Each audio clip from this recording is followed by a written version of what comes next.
Guys, welcome back to our channel Maya Manasa. പിന്നെ നമ്മൾ variety ആയിട്ടൊരു ഇൻട്രോ. ഇതാരാന്നല്ലേ, മാനസയെ പോലെ തന്നെ വേറൊരു ഐറ്റം, നിവേദിത മണികണ്ഠൻ. അപ്പം നമ്മളിന്ന് ഒരു ഫാമിലി ഗെറ്റ് ടുഗെദർ പോലെ എൻ്റെ വലിയമ്മാമ്മൻ്റെ വീട്ടിലോട്ട് ഞാൻ വന്നിരിക്കുകയാണ്. അതായത് എൻ്റെ അമ്മയുടെ അമ്മാമ്മ. നമ്മൾ ഫാമിലീസൊക്കെ ഉണ്ട്, കുറച്ച് പേര് സർപ്രൈസ് ആയിട്ട് വന്നതാണ്. അപ്പോഴേക്കുണ്ട് വീട്ടിൻ്റെ മുമ്പത്ത് ആരുമില്ല, ഗേറ്റ് അടച്ചിരിക്കുക. കാരണം അവർ അമ്പലത്തിലോട്ട് പോയി. കാരണം ബിക്കോസ് എന്താണ്, അവരുടെ വെഡിങ് ആനിവേഴ്സറി ആണെന്ന്. അപ്പോൾ അവർക്കൊരു സർപ്രൈസ് ഗിഫ്റ്റ് കൊടുക്കാൻ വേണ്ടി നമ്മുടെ കയ്യിൽ ഒരു നമ്മൾ കേക്കൊക്കെ ആയിട്ടാണ് വന്നിരിക്കണത്. അപ്പോൾ വന്നപ്പോഴേക്കും ഇവിടെ ആളില്ല. അപ്പോൾ അവർ അമ്പലത്തിലോട്ട് പോയിരിക്കുകയാണ്.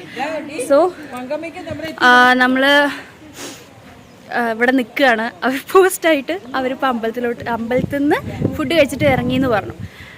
അപ്പോൾ ഒരു 10 മിനിറ്റ് വെയിറ്റ് ചെയ്യാൻ പറഞ്ഞു. വീട്ടിന് പുറത്ത് ഇവിടെ നിൽക്കുക. അപ്പം ഞാനും കുറച്ച് വ്ളോഗൊക്കെ എടുക്കാം. Okay, yes. എല്ലാവരും ഹായ് പറയൂ, ഹായ് പറയൂ, ഹായ്. കുറച്ച് ഗസ്റ്റുകളുണ്ട്, ആരൊക്കെയാന്ന് കാണിച്ചു തരാം. ഇവിടെ കൊറിയറും പിടിച്ചിരിക്കുക ആള്. ഇവിടെ കുറെ എണ്ണം ഉണ്ട് കേട്ടോ, ഒരു 6-7 എണ്ണം ഉണ്ട്.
ഫുഡൊക്കെ ഓർഡർ ചെയ്തു, യൂട്യൂബിൽ പോസ്റ്റ് ചെയ്യാൻ.